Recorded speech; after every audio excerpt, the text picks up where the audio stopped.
자, 이번 비디오에서는 랜덤 벡터의 통계적인 특징에 대해서 한번 살펴보도록 하겠습니다. 랜덤 벡터의 통계적 특징입니다.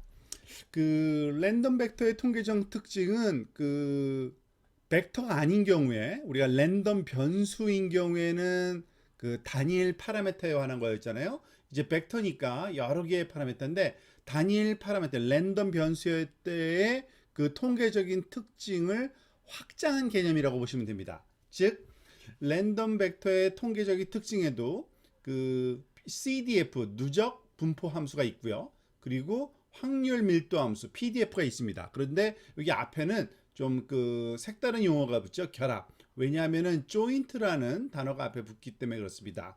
왜냐하면은 누적 분포 함수나 확률 밀도 함수가 다 하나의 파라미터가 아니라 하나 이상의 이 벡터의 엘리멘트가 몇 개냐에 따라 다르겠죠.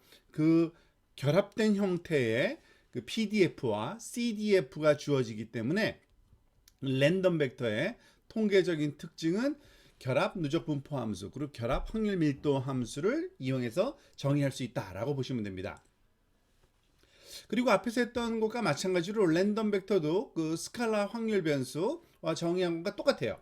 그러니까 예를 들어서 일단 평균 벡터를 먼저 살펴보도록 합시다. 평균 벡터.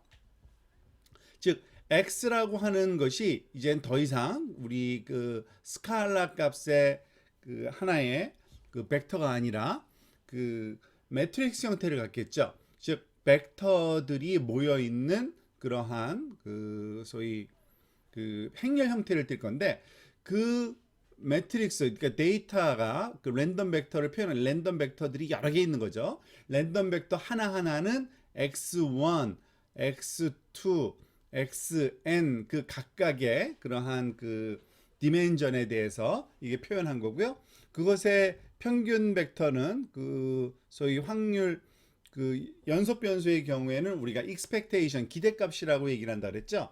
그래서 기대값은 각각의 파라미터 방향으로의 기대값들을 엘리멘트로 하는 벡터 이렇게 트랜스포즈 된 이유는 사실 우리가 원하는 expectation of x의 형태는 사실은 이런 식으로 표현하고, 그러니까 사실 기본적인 벡터의 형태는 열 벡터입니다. 그래서 여기가 expectation of x1 그리고 n까지 이렇게 간다고 보시면 되고요.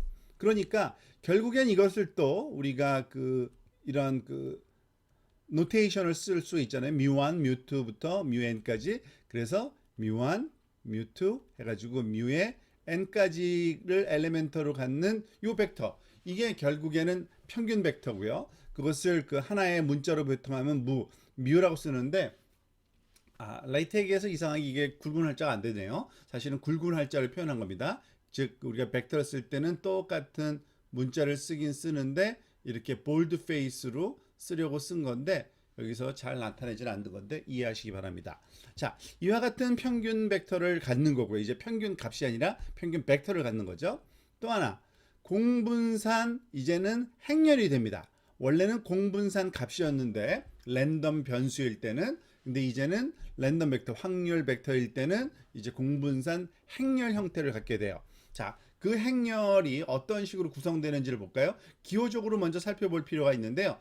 기호적으로는 시그마라는 기호를 씁니다. 썸메이션 기호하고 똑같아서 조금은 헷갈릴 수 있는데 주의해서 쓰면 됩니다. 그러니까 공분산 행렬, 영어로는 covariance matrix라고 부르는데, 그래서 약자로 curve of x 이런 식의 기호도 혼용돼서 사용됩니다만 보통 가장 일반적으로는 이렇게 시그마라는 대문자 기호를 우리가 공분산 행렬을 나타내는데 활용한다고 보시면 됩니다.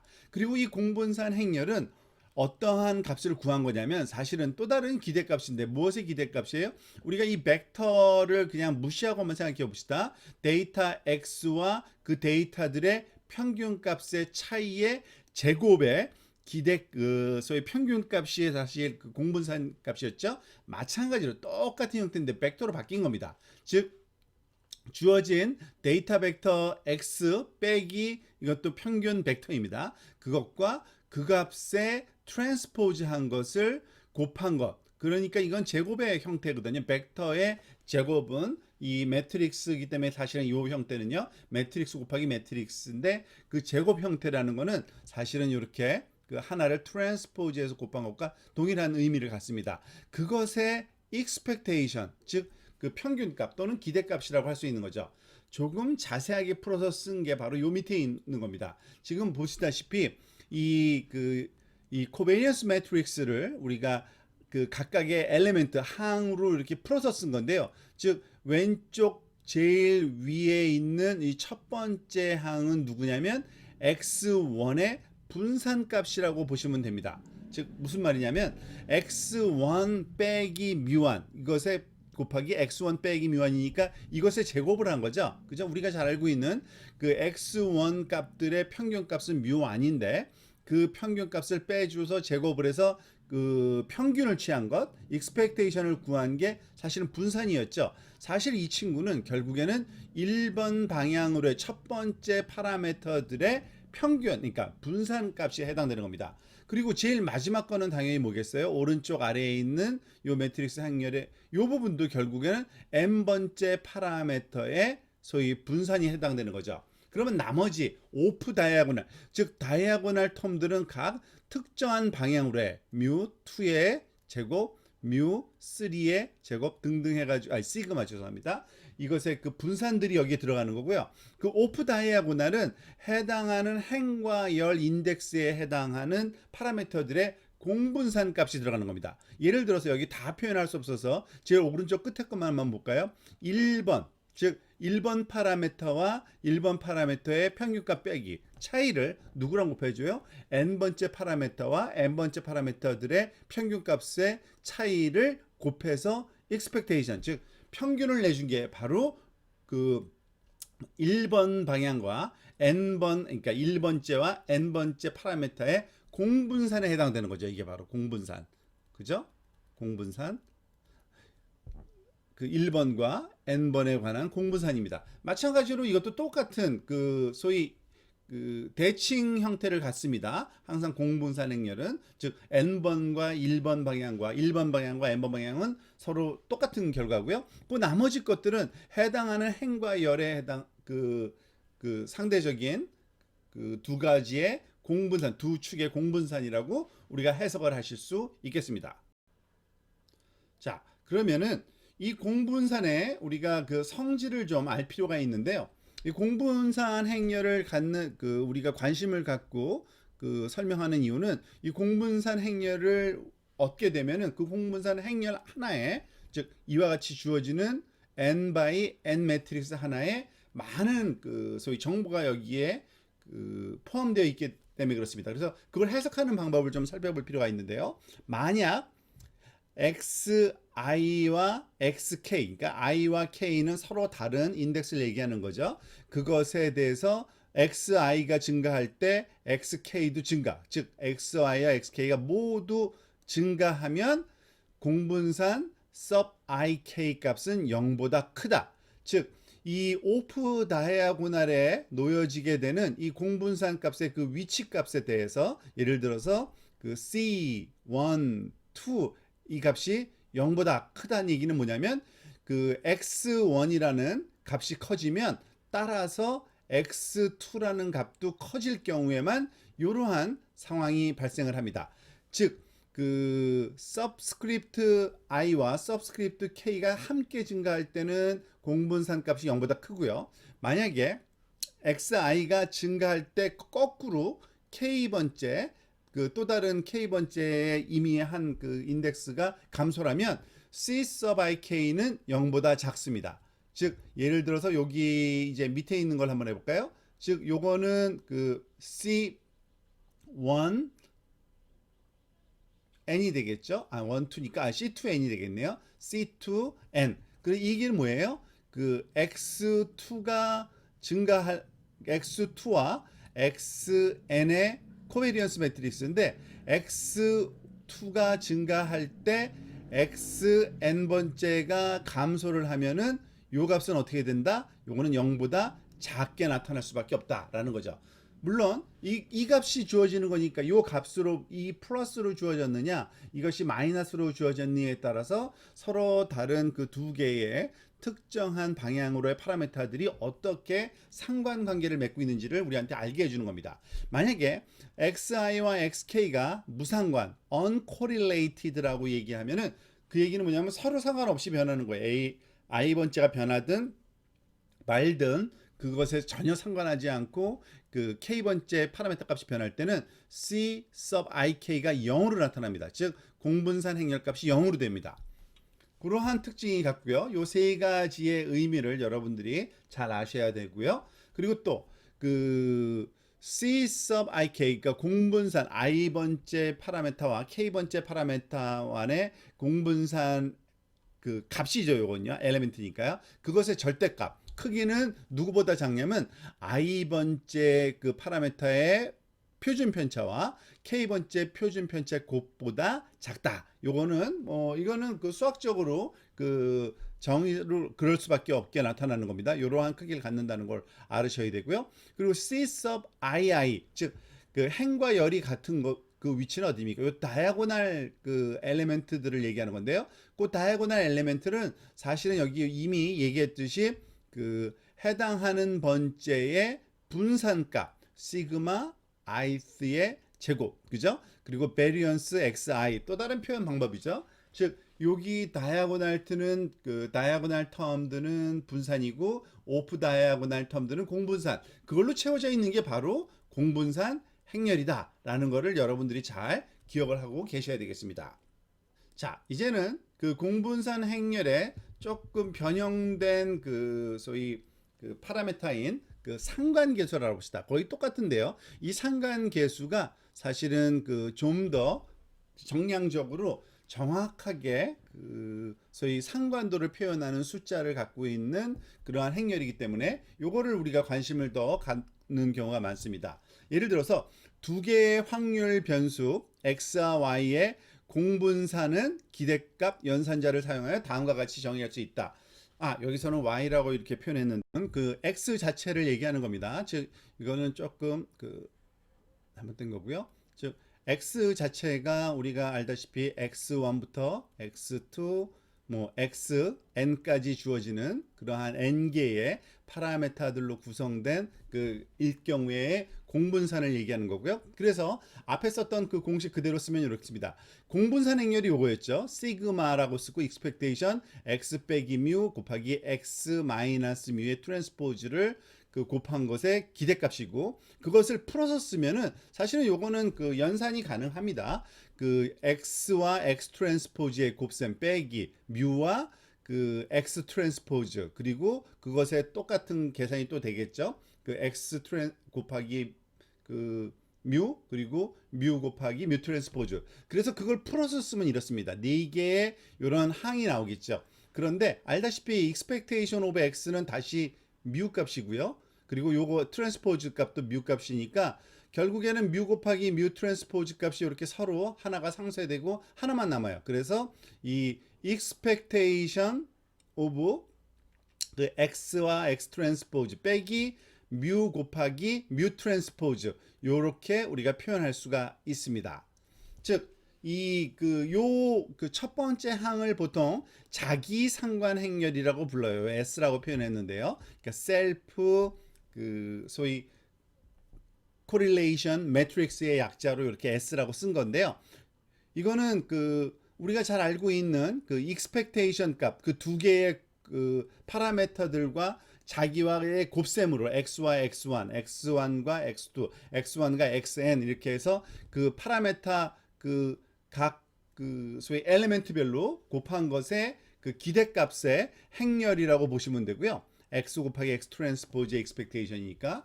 그리고 또 다른 또 우리가 중요하게 생각할 수 있는 파라미터는 바로 요 또 다른 요 시그마를 이런 식으로도 표현할 수 있다는 얘기입니다. 이 시그마는 요 우리가 앞에서 얘기한 그 공분산 행렬을 얘기하는 거고요. 이 공분산 행렬은 이렇게 감마 곱하기 r 곱하기 감마, 조금 복잡해 보이죠? 그런데 얘와 이거를 감마라는 그 기호로 쓰고요. 이것도 또 감마라는 기호로 쓰는 행렬이라는 얘기입니다. 이 행렬과 이 행렬이 똑같기 때문에 그래요. 그죠? 요 행렬과 요 행렬. 그리고 이 행렬부터 먼저 이해를 해볼까요? 그 사이에 R이라는 매트릭스가 있는 건데, 이 R이라는 매트릭스가 제일 중요한 거고, 이건 자기 상관 계수를 갖고 있는 행렬인데요. 자, 볼까요? 시그마 1, 시그마 2, 즉 표준 편차들이 다이아고날로 늘어서 있는 그러한 행렬을 요 감마라는 이러한 그 소위 그 기호로 우리가 표현하고 있는 거고요. 양쪽 똑같은 거죠. 앞과 뒤에.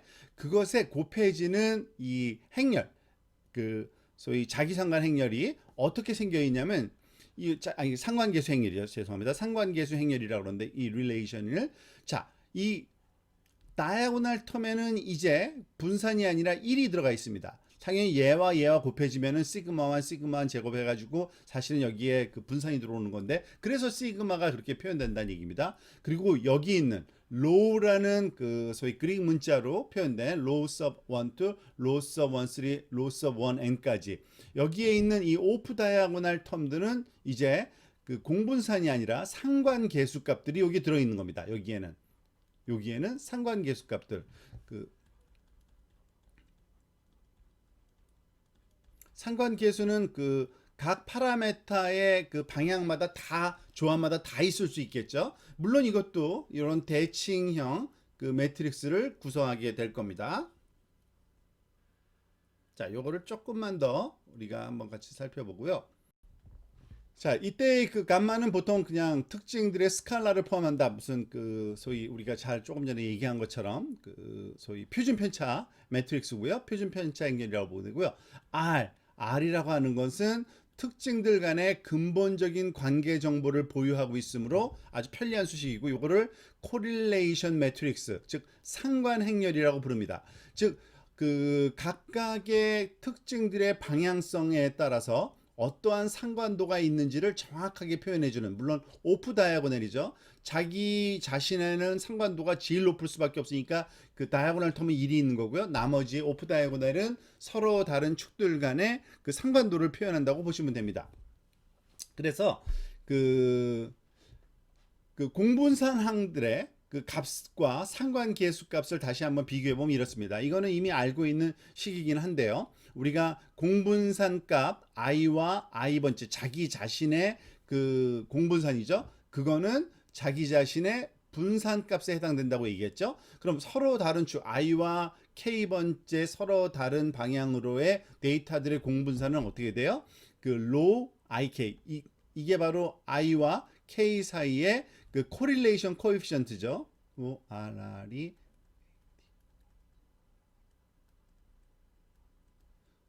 코에피션트고요.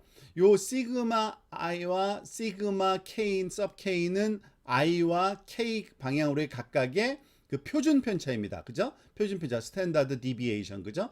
요 값이 곱한 것이 바로 이 공분산 값이에요. 그러니까 사실은 또 다른 얘기하면 공분산 값을 우리가 시그마 sub i와 시그마 sub k로 나눠주면 그게 바로 요 상관계수 값이라는 것을 요거를 이쪽으로 이항할 수 있으니까요. 알 수도 있는 겁니다. 이런 low sub ik의 그로 표현되는 요 correlation coefficient 상관계수가 갖는 의미를 한번 살펴보면 이렇습니다. 지금 보면 그 2차원 데이터의 랜덤 벡터의 경우를 아주 간단하게 그림을 그리기 쉬우니까요. 한번 보겠는데요. 지금 보면 제일 왼쪽 거부터 한번 볼까요? 지금 데이터들이 여기 점들이 바로 그 소위 주어진 많은 데이터들인데 이 데이터들의 그 상관도와 그리고 그 소위 그 공분산의 값을 우리가 궁금하게 생각하는 거고 그 값들이 어떤 값을 가질 때 이 데이터들이 이렇게 어레인지 되는지, 지금 이 얘기는 뭐냐면 이 어떤 데이터 하나가 이렇게 있고 그 다음 데이터들이 쭉 늘어서 있다는 얘기 뭐예요? i번째 방향으로의 컴포넌트가 커지면 이 k번째 방향으로의 컴포넌트의 크기는 아래쪽으로 내려가는 거죠. 즉 오른쪽 아래쪽으로 이렇게 그 기울기를 갖고 데이터들이 분포하니까 그럴 때는 이 그 소위 그 상관계수 low sub ik는 마이너스 1 완벽한 그 상관도를 갖되 그 네거티브 값을 갖는다 그래서 마이너스 1의 값을 갖게 됩니다. 그리고 공분산 값은 뭐 뻔하죠. 그것에다가 그 두 개의 그 표준 편차 값이 곱해진 거예요. 그런 값을 갖게 될 거라는 얘기고요. 그렇지만은 그러니까 요것과 유사하지만 조금 그 퍼진 일관성이 너무 있지 않고 약간의 그 흩어짐이 있으면서 이런 방향성을 가질 때, 그럴 때는 마이너스 1보다는 작은 또 다른 그 크기를 갖지만 역시 네거티브 값 마이너스 2분의 1 정도, 그리고 공분산도 똑같은 양상을 띠겠죠. 자, 만약에 그 어떤 방향성도 데이터가 없을 때, 즉 수평 방향으로나 수직 방향으로 정확히 대칭을 이룰 때는 이 데이터가 어떤 방향성이 있다고 볼 수 없잖아요. 그럴 때는 low sub ik는 0이라는 값을 가질 거고요. 그것에다가 표준 편차값 곱해봤자 0이니까 또 공분산도 0인 값을 갔을 겁니다. 자, 마찬가지만 우로 대칭돼서 방향만 바뀐 건데, 즉 오른쪽으로 점점 커지는 방향으로 분포하면서 일관성은 없고 어느 정도 퍼져서 분포하는 데이터들, 이런 거는 그 소위 상관계수가 플러스 값을 오른쪽으로 올라가는 그 방향성이기 때문에 그 플러스 값의 기호를 갖고 크기는 1보다는 작은, 여기서는 2분의 1 정도, 공분산도 마찬가지. 이거는 정확하게 오른쪽으로 상관도를 가지니까 플러스 1, 이런 식으로 나타나게 될 거라는 것을 우리가 쉽게 예상할 수가 있습니다. 그리고 이러한 정보를 주기 때문에 우리가 공분산 행렬에 관심이 있는 거고, 특히 공분산 행렬의 그 소위 그 어떤 핵심 컴포넌트인 이 상관 행렬, R이라는 상관 행렬 값은 정확하게 정량적으로 그 상관도를 보여준다라고 우리가 이해하시면 되겠습니다. 자, 그래서 이 그 상관계수에 대해서 정확한 또 특징을 조금만 살펴보면요, 이 상관계수 로우는 그 크기가 마이너스 1부터 1 사이의 값만 같습니다. 절대값은 당연히 어떻게 돼요? 죄송합니다. 이게 P가 아니라 로우죠. 로우의 절대값의 크기는 항상 1보다 작거나 같다라는 얘기랑 똑같은 그 말입니다. 그리고 각각 로우가 마이너스 1, 0 또는 1의 값인 경우에는 그 특정한 이름으로 불려요. 너무나도 그 확실한 그런 경우니까. 1일 때는 완전 선형 상관관계, 완전 상관관계란 뜻이죠. 그리고 제로일 때는 무상관, 그죠? 그리고 마이너스 1일 때는 반상관, 그죠? 거꾸로 된 상관관계를 완전하게 갖는다라고 우리가 얘기를 할 수 있습니다. 자, 그리고 이 상관관계의 그 부호랑 그 크기를 봄으로써, 즉 이 로우가 갖고 있는 그 값의 그 방향성과, 그러니까 플러스냐 마이너스냐와 그것의 절대 크기가 결국에는 그 데이터들의 분포를 나타내는 거기 때문에, 그걸 직접 확인하려면 우리가 분산 플롯, 스캐터 플롯을 가지고서 한번 살펴볼 수가 있습니다. 그러기 위해서 이 아래쪽에 조금 그 그림이 그려 있는데 그 내용을 같이 한번 살펴보도록 할까요? 자, 지금 요것은 요 밑에 있는 그림을 먼저 보겠습니다. 요 그림을 만드는 코드예요. 요거를 조금 내려서 코드하고 그림이 같이 보도록 할까요? 자, 이 코드는 여러분들이 직접 실습해 보시기 바랍니다. 저는 설명만 하겠습니다. 클래스에서는 일단 np.randomseed는 그 랜덤 값에 초기화 시키는 거고요. 그리고 그 공분산 행렬의 값 중에 하나, 지금은 2차원 어레이이기 때문에요. 그것에 여러분들이 2차원이면은 그 2D인 경우에 공분산 행렬은 당연히 이렇게 2x2 그 매트릭스로 나타날 수밖에 없고요. 여기에 시그마 1 제곱이 들어가고 여기에 시그마 2 제곱이 들어가고 여기에는 C sub 1, 2와 C sub 2, 1 각각 똑같은 거죠, 사실은. 그러니까 우리가 이것을 공분산 행렬을 시뮬레이션 하고 싶을 때 2D인 경우에는 파라미터 하나만 필요한 겁니다. C sub 1, 2 하나만 알면 되는 거예요. 그 나머지 요거는 그 자기 상관이기 때문에, 그러니까 그 소위 상관계수로 표현할 경우를 얘기하는 겁니다. 그래서 그 correlation coefficient로 우리가 그 여기에 들어갈 값을 한 7개 정도 한번 가지고 한번 작업을 해보려고 합니다.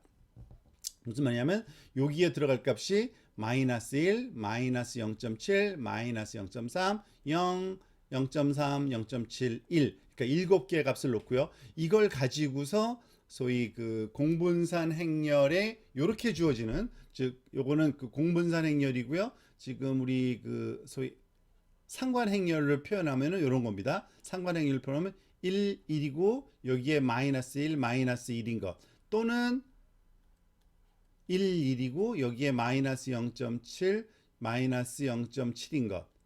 그죠? 등등등 요걸 7개를 바꿔가면서 여기를 한번 실습을 한번 해보고 싶은 겁니다. 그리고 그와 같은 데이터들의 분포를 그려본 거예요. 자, 요것을 우리가 굳이 많이 자세하게 살펴볼 필요는 없지만 아주 간단하게 핵심적인 것만 살펴보면요. 이 파이썬 코드 상에서 이 소위 어레이를 입력으로 해서 enumerate라는 함수를 적용하면은 즉 인덱스와 그 인덱스에 있는 값을 리턴해 줘요. 그래서 i와 r로 받으면 얘는 인덱스고요. r은 그 인덱스의 값입니다. 그리고 인덱스의 값이 r이니까 그 인덱스의 값을 어디다 넣을 거냐면 요 행렬을 만드는데 지금 요런 행렬이죠. 지금 여기 보면은 1 r 1인데 이 r 값이 계속 바뀌면서 들어오는 거죠. 그리고 이 np 랜덤에 멀티베리에이트 노멀이라는 그런 함수가 있어요. 즉 다별량 노멀 디스트리뷰션을 갖는 데이터를 생성하는 겁니다. 즉 여기서는 2x2 매트리스를 넣었고 여기서는 벡터 2를 넣었죠. 이건 평균 값이 들어가는 거예요. 평균 값이 뮤1과 뮤2 값이 들어가는 거고 이건 상관계수 값이 들어가는 건데 그러면 그것에 이러한 평균과 이러한 상관계수 값을 갖는 데이터를 달라요. 몇 개? 샘플 값은 한 500개만 달라. 이렇게 얘기하는 거죠. 그리고 그걸 그냥 트랜스포즈로 한 이유는 이것을 행으로 이렇게 표현하기 위해서 한 거고요. 그것의 x값과 y값이 이렇게 리턴돼서 나옵니다. 그러면 그 x값과 y값을 스캐터 플롯으로 그리는 게 이 플롯이고요. 그것을 소위 서플롯이라는 것은 여기 하나, 둘, 셋, 넷 이렇게 옆으로 나란히 그리기 위한 거고 각각의 하나의 그림은 바로 이 그림입니다. 그죠? 그래서 이 x와 y값의 그러니까 로우 값이 마이너스 1일 때의 500개의 값 마이너스 0.7일 때의 500개의 값 각각을 보니까 이런 거예요. 즉 상관계수 값이 마이너스 1일 땐 이런 식으로 분포하고요. 플러스 1일 땐 이런 식으로 분포하고요. 그리고 0일 때는 거의 방향성이 없는 거죠. 위아래 좌우 다 대칭인 거죠. 그런데 0.7 정도 되면은 어느 정도 퍼지긴 하지만 이 마이너스 기호에 맞추어서 오른쪽 아래로 내려가면서 오른쪽으로 위로 올라가면서 이렇게 나타나는 플러스와 마이너스의 양태를 확연하게 할 수 있고 이 퍼진 값이 소위 퍼진 정도가 심하면 그러니까 퍼진 값 정도가 심하다는 얘기는 상관도가 떨어지면 떨어질수록 요 절대값의 크기는 작아지는 거죠. 0.1에서 0.7, 0.3 그리고 0까지 작아지는 이러한 양상을 보인다고 이해하시면 되겠습니다.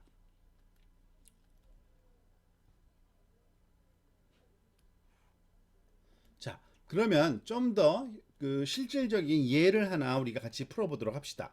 지금 이 예는 뭐냐면 아까까지는 x1과 x2 두 개만 갖고 있는데요. 이번에는 파라메타 3개를 가진 3차원 분포 그러니까 3차원 공간상에 존재하는 데이터들을 생각하시면 됩니다. 이 3차원 공간상에 존재하는 데이터들을 우리가 예를 들어서 요거를 1, 2, 3, 4 그러니까 이그젬플 샘플 포인트를 예를 들어서 A라는 점, 얘를 B라는 점, 얘를 C라는 점, 얘를 D라는 점으로 표현할게요. 헷갈리지 않게. 즉 A라는 점의 XY 그러니까 x1, x2, x3의 값이 이렇게 주어지는 겁니다. 2, 2, 4, 얘는 3, 4, 6, 얘는 5, 4, 2, 6, 6, 4. 즉 3차원 공간상의 점 4개죠. 그죠? 4포인트를 우리가 지금 데이터로 주어져 있는 겁니다. 그걸 가지고서 공분산 행렬과 그리고 상관계수 행렬을 한번 행렬을 한번 구해보고 싶은 겁니다. 일단은 가장 효율적인 방법은요. 일단 이걸 어레이로 구성하면 좋은데 얘를 이런 식으로 하나의 행으로 두는 것은 바람직하지 않고요. 얘를 같은 방향의 데이터, 즉 2, 3, 5, 6을 하나의 행으로 놓고 그리고 2, 4, 4, 6을 또 다른 행으로 놓는 즉 동일한 방향으로 동일한 성분들을 하나의 벡터로 놓는 게 중요합니다. 즉 2, 3, 5, 6, 2, 4, 4, 6 4, 6, 2, 4를 하나의 행으로 놓고 그러니까 지금 이렇게 행렬로 보면은 3by 4 매트릭스죠. 그죠? 예를 들어서 2, 3, 5, 6이 행이니까 여기서 2, 3, 5, 6이 들어간 거고요. 그죠? 두 번째 행은 2, 4, 4, 6 이런 식으로 들어가 있는 겁니다. 지금 데이터가 여기서는 다 써볼까요? 4, 6, 2, 4 이런 식의 행렬을 우리가 만들어 놓은 겁니다. 얘가 바로 X예요. 그런데 이 x의 평균값 구하는 겁니다. 평균값을 구하는데 어느 쪽 방향으로, 지금 이쪽 방향으로 평균값을 구해야 되잖아요. 이쪽 방향이 그 1번 방향입니다. 엑시스. 이쪽 방향은 그 버티컬 방향은 엑시스가 1이라고 그러고요. 요쪽 수평 방향이 이 아래쪽이 먼저 그 퍼스트 방향이기 때문에 엑시스가 0번 방향입니다. 근데 엑시스 1번 방향으로의 평균을 구하라. 그러면은 값이 여기 3개가 구해지겠죠. 그 값을 프린트를 했더니 뭐가 나와요? 이렇게 4, 4, 4라는 값이 나옵니다. 요거를 조금 이제 올려서 볼까요?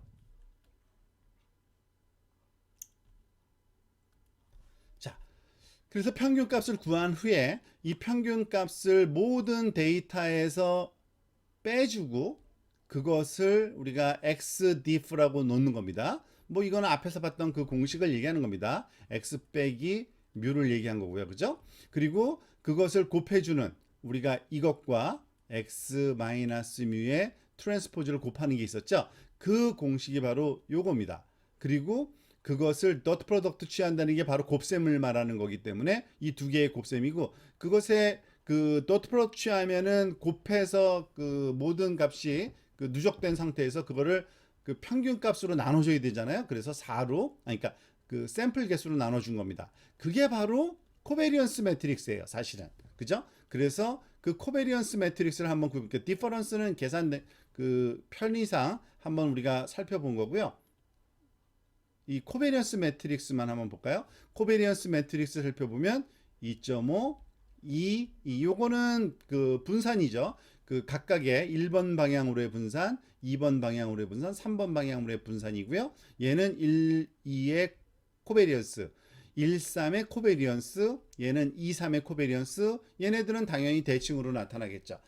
이런 식으로 구해도 돼요. 그런데 굳이 이렇게 할 필요 없는 게 이미 매트릭스 그 numpy에서 만들어져 있는 그러한 그 함수를 사용하시면 됩니다. 이제 우리가 이 내용을 이해하고 났으니까 이번에는 그 좀 쉽게 구할 수 있는 방법을 여러분들한테 좀 소개를 드리려고 합니다. 이미 알고 있는 함수이기도 해요. 그 cov라는 함수가 있습니다. 그 numpy에 당연히 존재하고요. 그리고 콜코프라고 어떻게 읽기는 좀 애매한데 correlation coefficient의 약자입니다. 그런 함수도 존재해요. 거기다가 아까 만든 그 행렬 매트릭스만 집어넣어주면 얘는 코베리언스 매트릭스를 리턴해 줍니다. 직접 우리가 프린트 했으니까 여기 보면은 2.5, 2, 2 그리고 2-1, 0 아까 구했던 그 코베리언스 매트릭스와 똑같은 그 값을 갖죠. 그리고 여기 파라미터 하나가 더 있는데 이거는 안 쓰면은 그냥 디폴트로 이렇게 나올 거예요. 근데 굳이 써준 이유는 나중에 여러분들이 좀 더 디테일하게 말하자면 변형을 주기 위해서 이 바이어스된 결과, 즉 그 코베리언스 매트릭스를 할 때 평균을 낼 때 그 전체 샘플 개수인 n으로 나눠주는 것과 또는 1 나누기 n-, 이게 사실은 그 더 그 정확한 값이라 그랬죠. unbiased SED, unbiased 버전이기 때문에 얘가 정확하긴 한데 n이 크면 별로 상관이 없기 때문에 우리는 그냥 그 biased 버전을 그냥 고수할 겁니다. 어쨌든 그 요 계산값이 이렇게 얻어지고요. correlation coefficient는 어떻게 되겠어요? 당연히 그 표준 편차값으로 각각 그 상대적인 값들을 다 나눠준 값이어야 되는데 그 결과값도 아주 쉽게 우리가 얻어지게 됩니다. 이렇게 즉 1, 그 코베리언스 값은 이런 겁니다. 그러니까 코릴레이션 코에피션트 값은 11, 1이고요. 그리고 0.89 마이너스 0.44, 0. 자, 이걸 보면 뭘 할 수 있습니까? 즉 1번과 2번 방향 사이에서는 그 포지티브한 코릴레이션이니까 아마 데이터가 그리고 8.9 정도 0.89면 1에 가깝잖아요. 그러니까 거의 데이터들이 이런 식으로 분포할 거란 얘기예요. 즉 x1과 x2 방향에서. 그럼 요거는 뭘 의미합니까? 이거는 그 소위 1번 방향과 3번 방향의 마이너스 0.4니까 즉 1번 방향으로의 데이터와 3번 방향 x3의 데이터를 끄집어내면은 아마 오른쪽 아래로 내려가는데 그 0.4 정도니까 그러니까 퍼진 게 이렇게 직선으로 내려가는 게 아니라 좀 이렇게 퍼진 형태로 이 데이터들이 분포할 거란 얘기입니다. 얘는 이런 식으로 분포할 거고요. 그러면 요거는 어떻게 되냐? 2, 3. 즉, 그 C sub 3. 그러니까 우리가 row 1, 2, 3였죠. 2 and 3니까 이 친구가 0이라는 얘기는 뭐예요? 즉, x2라는 축과 x3라는 축에 해당되는 데이터들을 그려보면은 얘네들은 그냥 상관관계가 없는 이런 그 라운드한 분포를 가질 수밖에 없다는 얘기입니다. 자, 한번 살펴볼까요? 실제 데이터를. 그래서 실제 데이터를 한번 그려본 겁니다. 데이터가 4개뿐이 없어요, 사실은. 그래서 이렇게 대단하진 않은데 지금 1번과 2번 사이에 그 파라메타들 사이에 값을 그렸더니 이런 식으로 분포해요. 어떻게 해요? 오른쪽 위로 정확하게 나열되고 약간의 퍼진 정도가 존재할 거고요. 그리고 그게 바로 요거죠. 0.89. 그리고 얘를 볼까요? 3번과 1번을 볼까요? 1번, 3번, 3번, 1번 똑같습니다. 마이너스 4, 4니까 오른쪽 아래로 내려가는, 지금 보다시피 이런 식으로. 근데 퍼진 정도가 좀 이렇게 퍼졌네요. 그죠? 많이 퍼져서 아래쪽이고. 그리고 2번과 3번 방향으로 데이터 분포는 거의가 아니라 정확히 대칭이네요. 그죠? 그러니까 어떤 방향성이 있는 것이 아니다라는 것을 우리한테 알게 해주고, 그와 같은 거는 데이터를 이렇게 그려보는 거는 2D, 3D, 뭐 4D 몇 개의 데이터가 차원이 작으면은 이런 그림을 그려서 확인할 수 있어요. 하지만 실제로 우리가 다루게 될 데이터는 그 N차원, 이 N차원이 뭐 100일 수도 있고요. 그죠? 그리고 만일 수도 있고요. 굉장히 클 수가 있기 때문에 우리가 이거를 그림으로 확인하는 건 불가능합니다. 그 대신 이와 같은 이러한 그 소위 상관계수, 그러니까 상관행렬이라든지 아니면은 공분산 행렬을 가지고서 구한 후에 그 값을 확인해 봄으로써 그 각각의 데이터들의 특정 방향으로의 의존성, 또는 굳이 다시 정확하게 얘기하면 상관성이죠. 상관성을 우리가 확인하고 판단할 수가 있다라는 것이 이 상관계수, 공분산 행렬이 주는 유익함이라고 할 수 있습니다.